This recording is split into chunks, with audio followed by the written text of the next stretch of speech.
Hi நண்பர்களே, welcome to the episode number 2. So இந்த எபிசோடில் பார்த்தீங்கன்னா அவர் நிறைய கேள்வி கேட்டிருக்காரு. ஸோ அதுக்கு வந்துட்டு மூஞ்சில் அடித்த மாதிரி நம்ம பதில் சொல்ல போகிறோம்.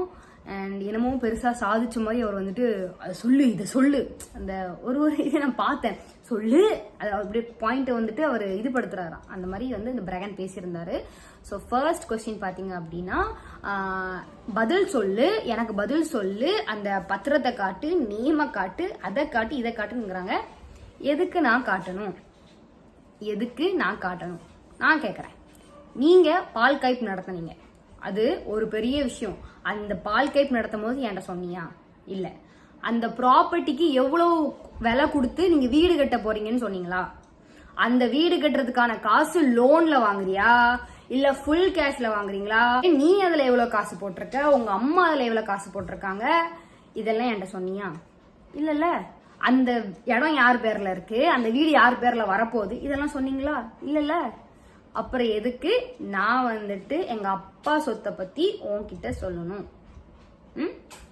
அது நீ வித்துட்டேங்கிற, நாங்க விற்கவே இல்லைங்கிறேன். அது ஒரு நாள் எல்லாருக்கும் புரியும்.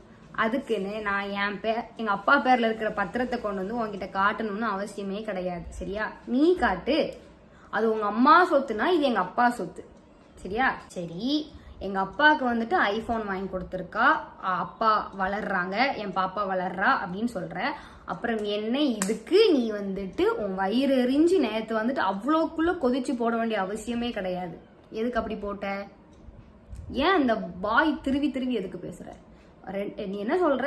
எனக்கு பெருமையா தான் இருக்கு, நீங்க தான் கமெண்ட்ஸ் போடுறவங்களே நீ சொல்ற, கமெண்ட்ஸ் போட்ட வந்து அடிச்சுட்டு சாவுங்க, எனக்கு சந்தோஷமா தான் இருக்குங்கிற. அப்புறம் எதுக்கு நேத்து அப்படி வீடியோ போட்ட? உனக்கு வீடியோ போடுறதுக்கு எதுக்கு? இன்னொன்னு நண்பர்களே, எனக்கு அது இப்போ வரைக்கும் அதை பார்க்கும் போது எனக்கு சிரிப்பா வருது. தாத்தா சொத்துல, யார் சொத்து? எங்க அப்பா சொத்து இல்லையா, தாத்தா சொத்துல பேரனுக்கு பங்கு இருக்கான்.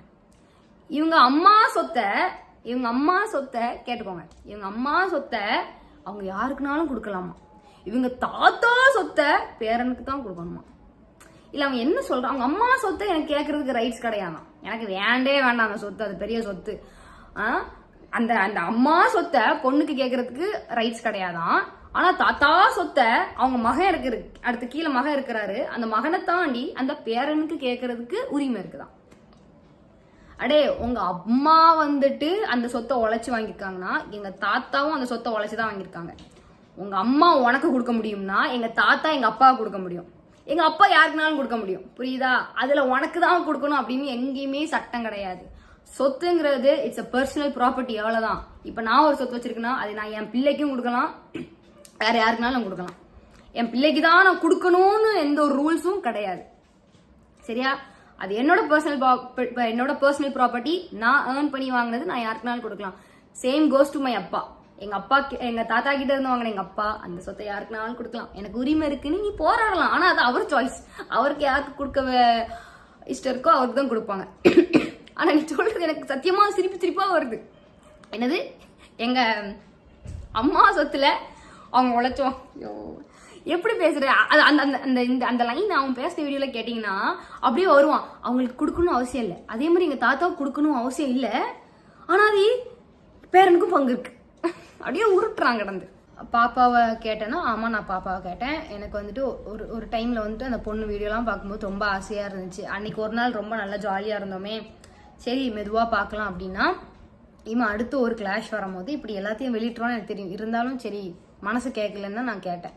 அவன் அந்த வீட்டுக்குள்ள வந்து அவன் பாப்பாவை வந்துட்டு மோஸ்ட்லி கொடுக்குற மாதிரியே சொல்லல, வந்துட்டு எப்படி சொன்னான்னா வீட்டுக்குள்ள வந்து கொஞ்சிட்டு போ அந்த மாதிரி சொன்னான். இல்லாட்டா வீட்டுக்குள்ள வரணுமா, அங்க வரைக்கும் வரணும் அந்த மாதிரி சொன்னான். இல்ல நீங்க கொஞ்சம், ஆனா பக்கத்துல தான் இருந்தேன் கோயில், நீங்க கொஞ்சம் கொண்டு வந்து தா, எனக்கு ஒரு மாதிரி இருக்கு, நான் வரும்போது தானே கொண்டு வந்து விட்டுறேன் அந்த மாதிரி சொல்லியிருந்தேன். ஆனா அவன் அதுக்கு ஏத்துக்கவே இல்லை. அப்புறம் இவ்வளவு இறங்கி நானும் வந்துட்டேன். சரி ஒரு இதுதான், இங்க வீடு இருக்குன்னா இங்க கோயில் இருக்கு, இங்க நின்று இருக்க கொடுத்துட்டு போயிருக்கலாம். ஆனா அவன் அடுத்து என்ன கண்டென்ட் போடுறான்?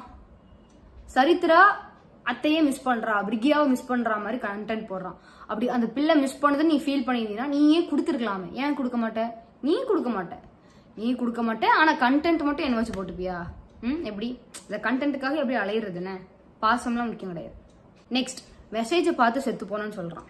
இவன் மெசேஜை பார்த்து கமெண்ட்ஸ் பார்த்து செத்து போவானா? நான் டெய்லி டெய்லி என்னை பற்றி எல்லா vlogலயும் தான் நீங்கள் பேசுகிறீங்க. குத்துற மாதிரி ஒரு விஷயமும் என் ஃபோட்டோவை எடுத்து குத்துறது, ஏன் அது பண்ணுறது இது பண்ணுறதுக்கு நான் டெய்லி செத்து போயிட்டு தான் இருக்கேன். ஆல்ரெடி செத்துட்டேன். உங்ககிட்டலாம் வந்துட்டு அந்த பெட்ரேன்னு சொல்லுவாங்க தெரியுமா, அப்படியே ஏமாற்றி கொண்டுட்டீங்க நீங்கள் என்னெல்லாம். நீ வந்துட்டு இந்த கமெண்ட்ஸ் வாசிச்சுக்கலாம் செத்து போகிறேன்னு சொல்லாத. உன் கமெண்ட்ஸில் நீ என்னை எவ்வளோ கேவலமாக போட்டதுக்கெலாம் லைக் போடுவேன். உங்கள் அம்மா ஒரு ஃபேக் அக்கௌண்ட் வச்சுட்டு என்னை வந்துட்டு அசிங்கமாக போட்டுட்டு இருந்திருக்காங்க. ஒரு அசிங்கமான வேலையை அதெல்லாம் பார்த்துட்டு இருக்கிறீங்க. நான் அதுக்கு மேலே செத்துட்ருக்கேன். நீ கமெண்ட் பார்த்து செத்துட்டேங்கிற. இதெல்லாம் என்ன நியாயம்? ஒரு ரீலாக இருக்கட்டும், ஒரு வீடியோ இருக்கட்டும், என்ன வந்துட்டு அதில் வந்து ஒரு பலியாட ஆக்காமல் எந்த ஒரு இதுவும் நீ போட்டதே கிடையாது. அதெல்லாம் பேசாத. என்ன நிம்மதியாக உன் வேலையை நீ பார்த்துட்டு போயேன். நான் என் வேலையை தானே நான் பார்த்துட்டு இருக்கேன். எதுக்கு இங்கேயே வாரேன்? உனக்கு புள்ள குட்டின்னு எல்லாம் இருக்குதுல்ல, பார்த்துட்டு போ. எதுக்கு என்னையே நான் என்ன பண்ணுறேன், நான் என்ன வாங்குறேன், நான் என்ன பண்ணுறேன்? இப்போ நீ இந்த சொத்துக்கு வந்து நிற்கிய, நான் என்ன அங்கே வந்து நின்றுட்டு இருக்கேன். எனக்கு தேவையில்லை. எனக்கு எதுக்கு தேவை? அது மாதிரி நீ போ, மூடிட்டு போ. இதுக்கு தான் ஒரு நிறைய வீடியோக்கு முன்னாடி போட்டோம்னா, எனக்கு அந்த சொத்துலாம் தேவையில்லை, உன் சொத்துல எனக்கு தேவையில்லை. எங்கள் அப்பா ஒரு சண்டையில் இப்படின்னு சொல்லிட்டு போனா, பெரிய சொத்து உன் சொத்தே எனக்கு தேவையில்ல அந்த மாதிரி போட்டுப்போம். அந்த மாதிரி வீரப்பா போல இப்படி மானங்கிட்டத்தனமா சொத்து தான் கேட்கி அசிங்கம் இல்லையா? பார்த்தீங்கன்னா அம்மா வச்சு பார்க்குறேன், என்னால் முடிஞ்ச அளவுக்கு நான் அம்மா வச்சு பார்க்குறேன், எங்கள் அம்மா வச்சு பார்க்குறேன். உங்க அம்மா ஒரு கவர்மெண்ட் டீச்சர்.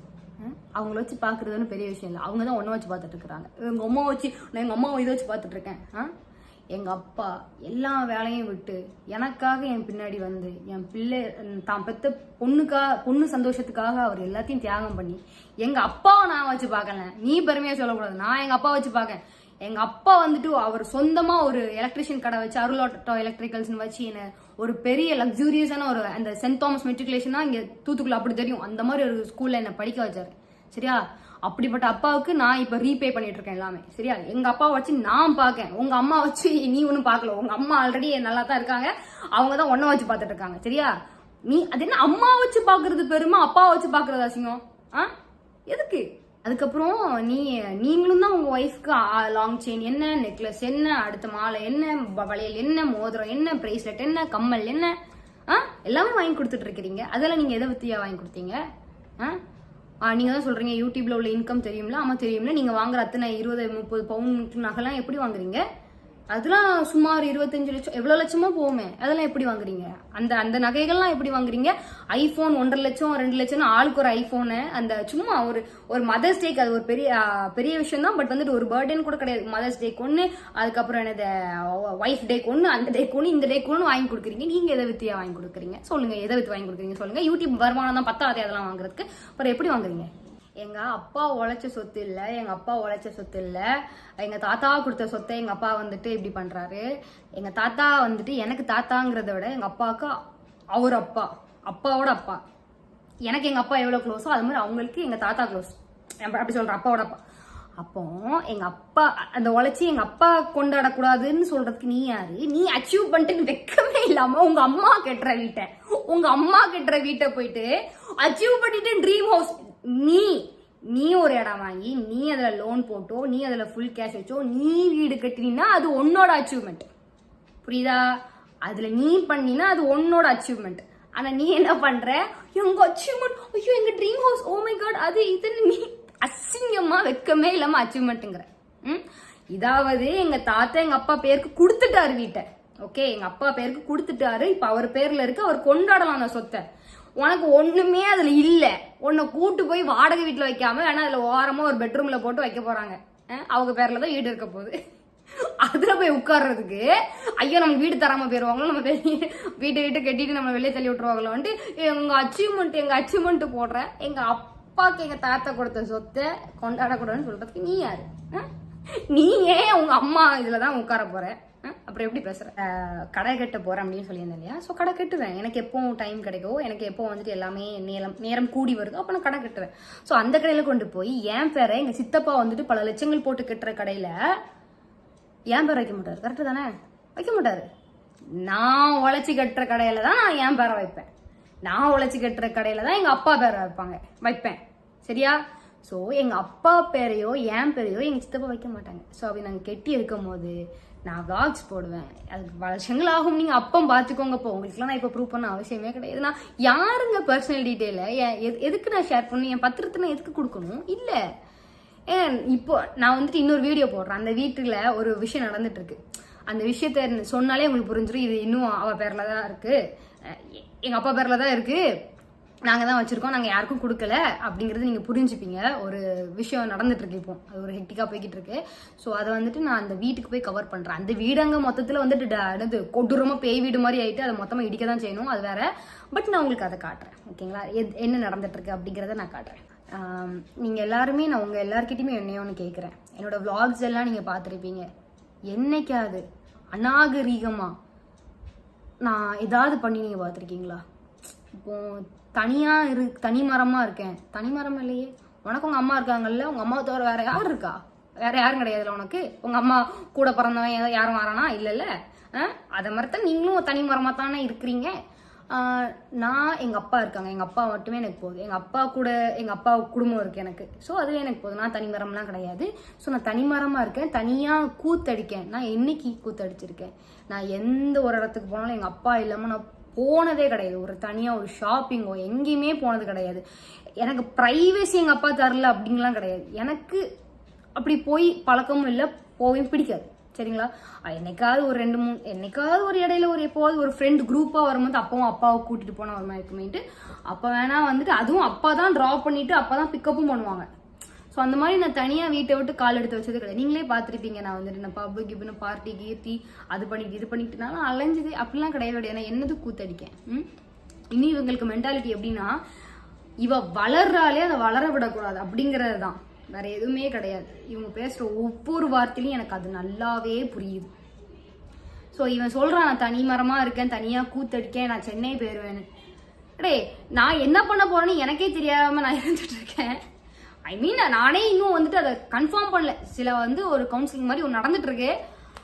அதுக்குள்ள நீங்களே ஒன்று உங்களுக்காக கண்டென்ட்டுக்காக நீங்களே ஒன்று பண்ணிடுவீங்க. விட்டா நாளைக்கு ஒரு படத்தில் நடிக்க போறான்னு சொல்லிட்டு தலைவன் போல அப்படிதான் இருக்கு. சென்னை போயிருவானா, அங்க போயிருவானா, இங்க போயிருவானா. அப்படி போனாலும் என்ன? அப்ப சென்னை போய் படிக்கிற பிள்ளைங்களா கெட்ட பிள்ளைங்களா? அந்த மாதிரி அவன் ஃப்ரேம் பண்றான், புரியுதா? நீ எங்க போனாலும் எங்க அப்பா இல்லாம நான் போக மாட்டேன், அது வேற கதை. ஸோ எஸ், நான் வந்துட்டு தனியா இருந்தாலும் சந்தோஷமா இருக்கேன். உங்களை மாதிரி அடுத்தவன் வீட்டில் என்ன நடக்குன்னு எட்டி பார்த்துட்டே வந்துட்டு அலையலை. இப்போ ஒரு விஷயம் சொல்றான் கடைசியில, உனக்கு என்ன நடந்தாலும் நான் தான் வருவேன். அடே, அந்த எனக்கு என்ன நடந்தாலுங்கிறீல்ல, அது என்னதாவது நடந்தாலே அது உங்களால தான் நடக்கும். நான் இந்த 1 மாசம் நிம்மதியா இருந்தா இந்த என் நிம்மதி போயிட்டு அதுக்குள்ள உங்களால தான் நடக்கும். நீ வராம இருந்தாலே போதும்ல நான் சொல்றேன். நீ வரையே வேண்டாம், நீ வராம இருந்தாலே போதும். நீ உன் புள்ள குட்டின்னு நல்லா இரியா, நான் இதை தான் சொல்றேன். நல்லா இரு, என்ஜாய் பண்ணு, எங்கேயாவது டூர் போ, மைண்ட் கிளியர் பண்ணி எங்கேயாவது போய் தொலை போ. இப்படியே உட்காந்து